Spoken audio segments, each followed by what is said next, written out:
savoir, il se fait attendre.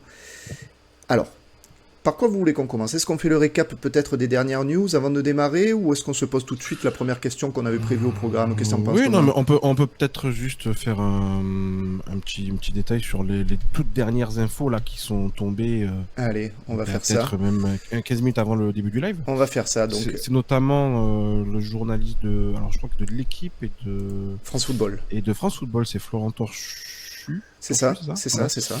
Qui est sur le dossier, hein, parce c'est pas la première fois qu'il tweet sur le dossier Gallardo. Et pour lui, donc là, c'est en train de chauffer sérieusement. On se rapproche d'un accord. Gallardo serait très séduit par le projet. Ribalta et Longoria sont d'accord pour dire que c'est lui l'homme de la situation. On avait eu un petit peu plus tôt aussi, c'est une télévision argentine, je crois, qui disait que l'OM avait proposé un contrat d'1 an plus 1 an en option et qu'on aurait la réponse d'ici peut-être cette nuit de Voilà, demain. 24 heures, quoi, on va dire, maximum. Donc on verra. Donc voilà, c'est vraiment les toutes dernières infos. Après, effectivement, il y a eu cette histoire d'ultimatum, plus ou moins, qui avait été apparemment posé. Bon, ça, faut voir, quoi. Je sais pas si c'est vraiment un truc d'actualité. Mais voilà, après, par contre, aussi, on avait vu que apparemment l'OM est tout à fait d'accord pour répondre aux exigences, notamment de Gallardo en termes déjà de staff. On rappelle quand même que Gallardo, il a prévu de venir avec toute une armée d'adjoints. C'est ça risque d'être assez spécial. Ça nous fait penser un peu à Bielsa, hein, oui, qui était venu avec nombre calculable d'adjoints aussi. Franchement, ils le font tous maintenant, j'ai l'impression. Hein. Oui, c'est vrai. Mais lui on parle quand même d'une quinzaine de personnes. Ouais. Ça me paraît quand même. Ça fait beaucoup. C'est une première, je pense, quand même, hein, que ouais, 15, c'est beaucoup. Arrive avec autant de personnes. Et puis que il y aurait un accord global au niveau du mercato. De toute façon, on imagine bien une chose, c'est que si vraiment il signe, vous pouvez être sûr que le mercato, il va être costaud, parce qu'il vient pas pour entraîner des jeunes. Enfin, si, peut-être des jeunes, mais il vient quand même avec des idées bien précises sur le mercato. Ouais. Donc je pense que ça va. Je pense qu'il y a vraiment de bonnes nouvelles. Alors si ça se confirme, toujours pareil, hein, on a eu, ça souffle un peu le chaud et le froid, hein, depuis le début. Là, c'est très très chaud. Ouais. Écoute, on verra si ça se confirme. On verra. J'avais aussi une source aussi sur Instagram, vous devez peut-être le connaître, Alex, journaliste, qui... Ah tiens, il a supprimé sa petite story où il y avait des petits screens de conversation avec des journalistes en Argentine, avec lesquels il discute. Ah, Romain a sauté, ça y est. Ah non, il est revenu, c'est bon. Avec qui il discute, et il disait que voilà, c'était en très bonne voie et que normalement ça devait tomber, quoi. C'était imminent, en tout cas. Donc voilà pour le point où on en est de notre ami Après, Marcelo Gallardo. t'as beaucoup de personnes sur Twitter, alors pas des journalistes, hein, mais des insiders plus ou moins, enfin voilà, c'est ce qu'on en pense, ouais. qui t'expliquent que c'est fait depuis un moment. J'en ai vu passer un bon nombre. Bon, de toute façon, voilà, hein, c'est le jeu du truc. Mais disons que voilà, c'est vrai que c'est le nom numéro 1. Alors après, oui, on peut embrayer peut-être du coup sur la première question qu'on se posait. Sur la première question, vas-y. Alors, du coup, tout simplement, on se posait la question, puisque vous le voyez à l'écran, Marcelo se fait attendre. Est-ce que nous, on doit lui laisser du temps? Est-ce que l'OM doit lui laisser du temps? Ou doit-on tout de suite aller sur le plan B? Bon, c'est vrai que là, du coup, avec les dernières infos, la question... Non, mais oui. Elle est tout de suite un peu caduque, on va dire, mais on va quand même se la poser, peut-être en cas de carotte, à la rigueur. En cas de carotte de dernière minute de Gallardo. Ça, c'est pas impossible, on a déjà connu ce genre de truc. J'ai l'impression que tout est possible avec Gallardo. Voilà, on est d'accord. On n'est pas à l'abri d'avoir une news nous disant finalement il vient pas parce qu'il a eu une offre de je sais pas qui. Bon, moi tant que c'est pas signé, c'est sûr que là moi j'attends de voir. J'attends de voir. Ouais. Alors Romain, est-ce qu'on doit laisser quand même du temps à Gallardo ou est-ce qu'on active quand même le plan B? Moi je laisserai un petit peu de temps, histoire qu'il sirote son morito, tu vois. À Mykonos. À Mykonos. Non, pourquoi je laisserai du temps? Parce que tout simplement, pour moi, sur le papier, il n'y a pas mieux, en fait. Hein. Pour moi, voilà, il coche pas mal de critères que Longoria a cités. Voilà, c'est quelqu'un qui a gagné des titres hein, là, à River Plate. C'est quelqu'un qui incarne aussi la stabilité. Il est resté quand même 8 ans en tant que coach. Donc pour moi, c'est quand même une très bonne qualité. Ensuite, c'est quelqu'un qui connaît la Ligue 1, donc je me dis aussi, tu vois, c'est important. Il a joué en Ligue 1, donc il connaît le profil rugueux de la Ligue 1, donc ça aussi c'est important. C'est quelqu'un aussi qui sait incorporer des jeunes dans son équipe, chose que nous, voilà, on ne sait pas faire. Donc pour tous ces critères-là, moi j'ai envie de lui laisser le temps. Et puis voilà, s'il arrive à convaincre Longoria de venir aussi, ça peut être aussi un changement un peu de position, parce que c'est vrai que Longoria, il nous dit que voilà, lui, il veut imposer ses joueurs, il veut imposer une philosophie, tout ça. Ça peut être aussi un petit changement un peu dans l'organisation du club, tu vois. Mhm. Et moi, je ne serais pas contre, parce que je pense que quand même, l'entraîneur, il a quand même son mot à dire dans le recrutement, dans le profil de joueur qu'il veut. Ah, mais il aura son mot à dire, je Euh, pense, là. donc, tu vois, voilà, c'est quand même un changement un peu de cap, tu vois, au niveau de la direction. Donc, voilà, écoute, moi, ça me séduit sur le papier. Ouais, Elle est ouais. intéressante la question là Le Mitroglou, de Mitroglou. je vais la remettre. Hop. Est-ce que Parce l'OM n'attendrait pas que aussi? ouais. Parce que c'est vrai que il y a un peu de ça aussi. Hein. Moi personnellement, j'ai toujours encore un doute, enfin pas un doute, non, parce que là j'ai l'impression que ça se fait de plus en plus. Mais cette piste Gallardo, elle m'étonne quand même, franchement. Elle m'étonne parce que j'ai l'impression que là tu es en train de récupérer donc un entraîneur très caractériel, donc il y a des vraies idées de jeu, argentin, qui veut avoir quand même une mainmise sur le mercato. Ça vous rappelle pas quelqu'un ça? D'assez récent. Ça Je rappelle sais. un peu à Sampaoli quand même. Complètement, Oui, ouais. complètement. Et tu sais qu'en plus la relation entre Grosses Longoria et Sampaoli, exigences. surtout la relation entre Longoria et Sampaoli s'est détériorée à Et cause ouais. de ça.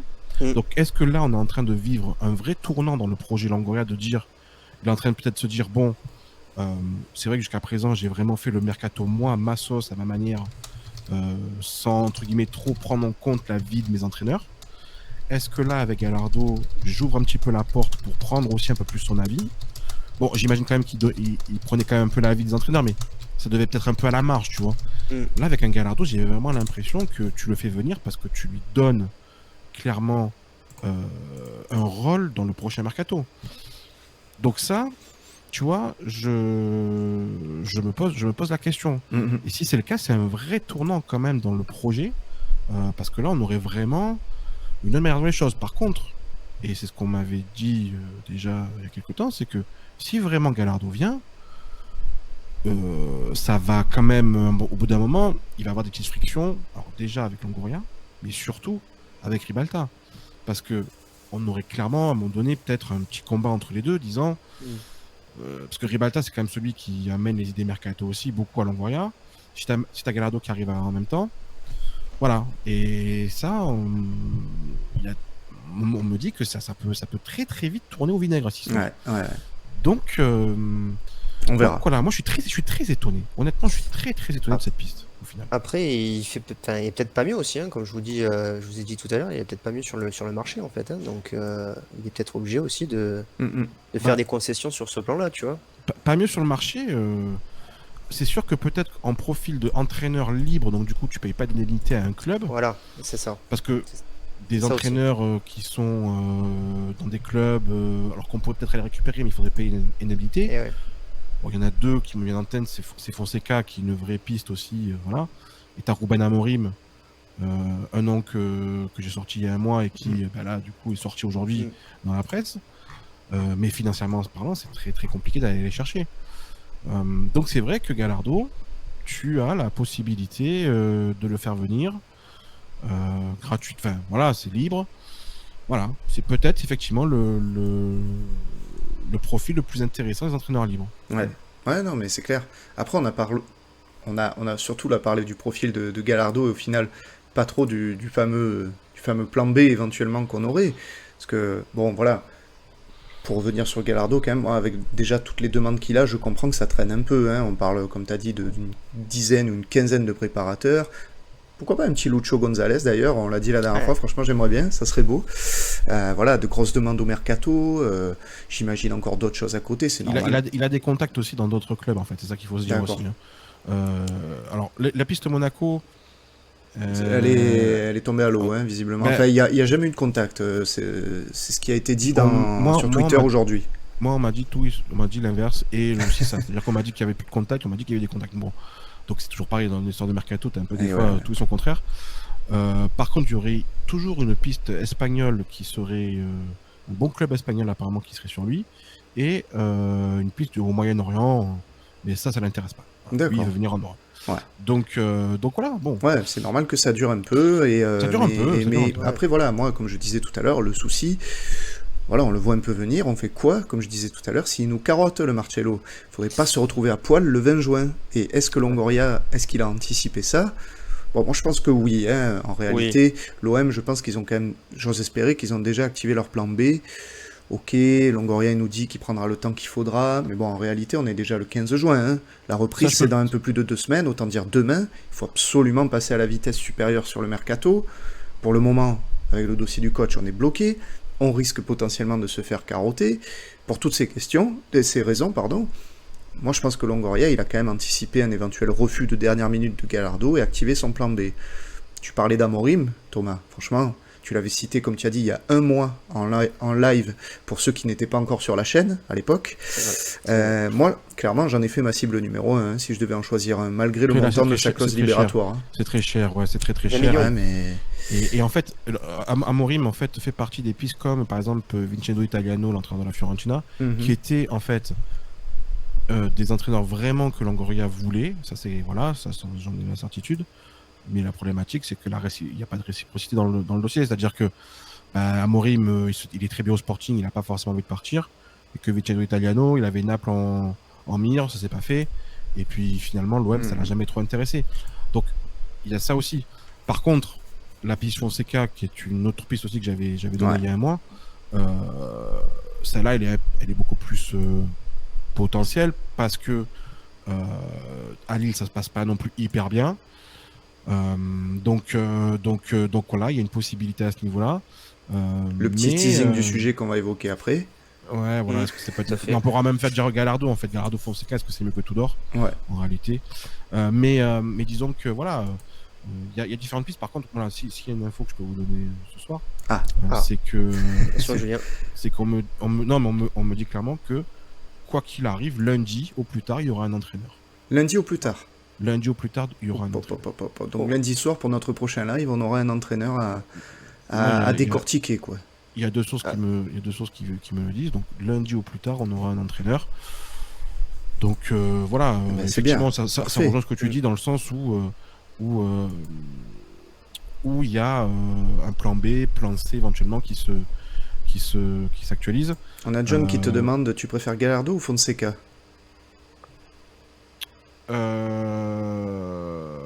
Alors c'est marrant parce qu'il y a Mitroglou en réalité qui m'a posé la même question sur Twitter cet après-midi. Franchement, je dirais quand même Gallardo. Parce que Fonseca, je suis pas hyper convaincu non plus par enfin, si il a eu un joli parcours européen parce qu'il a entraîné le Shakhtar, il a entraîné la Roma, donc ça reste des bons clubs.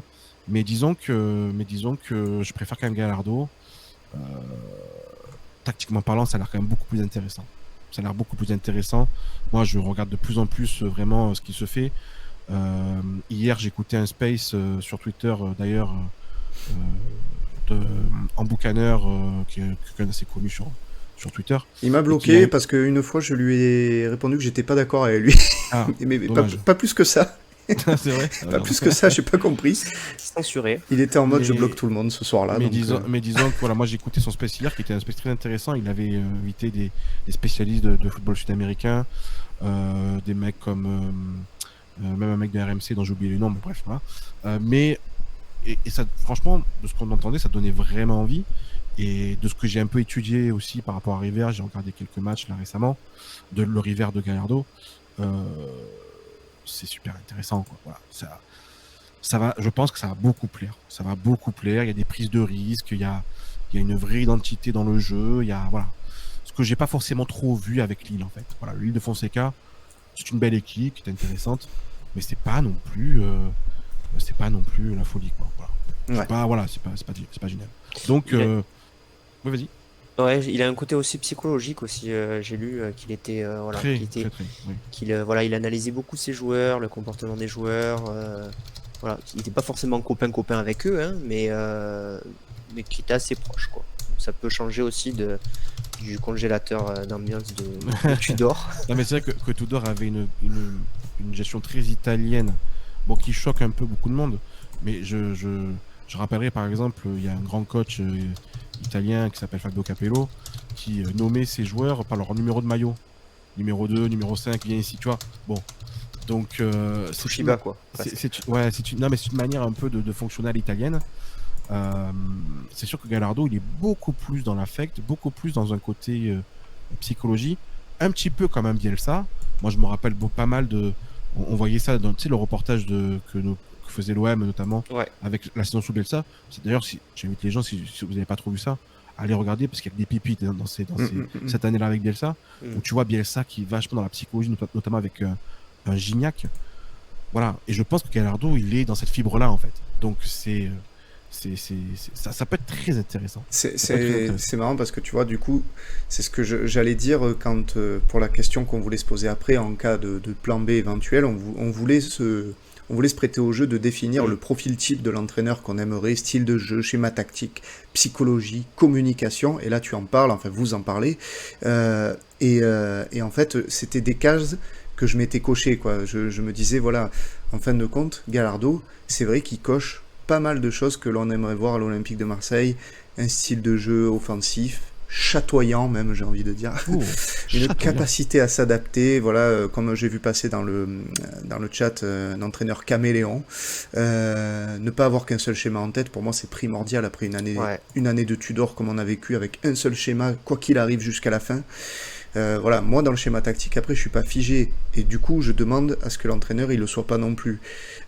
Gardons quand même à l'esprit, voilà, le droit au but, surtout au Vélodrome, gardons le pressing intense, arrêtons peut-être de jouer avec une seule pointe esselée, ne misons pas tout sur les pistons. J'aime bien aussi quand même l'idée de Tudor avec des dépassements de fonction, mais poussés à outrance comme on a vu cette saison. S'il y en a un qui va dans ce sens, je serais plutôt content. Si Gallardo va dans ce sens, ça m'irait tout à fait. Après voilà, pour le côté peut-être un peu moins sûr pour Gallardo, j'aimerais un entraîneur qui arrive avec un projet à long terme en fait. Ça serait vraiment une de mes demandes principales. C'est-à-dire, on nous explique qu'il s'impliquerait dans toutes les strates du club en fait, recrutement, formation, etc. C'est ça que je voudrais, des preuves comme quoi le type il vient pas juste pour une pige, une en option, mais pour construire la suite, et pour pas se servir de l'OM comme tremplin vers un autre club, mais juste vers la gloire avec nous, quoi, tout simplement. Alors ça c'est un peu mal barré du coup, parce que je sais. La proposition... je sais, un an plus un an. Ça serait un an plus un an. Moi, ce qui m'a un petit peu étonné, hein, je veux pas vous dire, parce que pour moi, Gallardo, je me disais, si ça bloque, c'est que c'était peut-être au niveau des années de contrat, parce que c'est quand même quelqu'un, je pense, qui a envie de s'investir dans un club, de construire. Bah ouais, c'est étonnant. Donc, tu construis pas grand chose en faisant une année avec une année d'option. Clairement. Alors après, est-ce que c'est Gallardo qui a accepté ce contrat-là parce que c'est peut-être la manière de fonctionner de Longoria, parce qu'on le sait aussi, Longoria, il est très comme ça aussi, hein. Il veut pas être emprisonné avec des coachs sur 2, 3, 4 saisons. Donc il va pas envoyer des contrats de 3 ans, par exemple, tu vois. Donc voilà. Après, j'y crois. En fait, juste pour répondre aussi à Mitroglou, c'est que ce que j'ai compris aussi, c'est que le 1 an plus 1 an, il est en fait, c'est au niveau de la, comment dire, en France, en fait, on n'a pas le droit de proposer des contrats encore plus courts, en fait. On est obligé toujours de proposer minimum 2 ans, ce que j'ai compris. C'est d'ailleurs la problématique qu'il y a eu avec Bielsa aussi. Bielsa voulait signer que des contrats d'1 an, et du coup, ça posait problème. Mais moi, je trouve ça quand même. Encore une fois, la piste Gallardo, elle m'étonne, et le contrat m'étonne encore plus. Donc, mais je suis très content de sa venue à ce qu'il vient, parce que c'est un vrai bon coach qui va vraiment apporter des choses, mais ça m'étonne vraiment. Voilà, je m'attendais pas à ce scénario-là en fait. Ouais.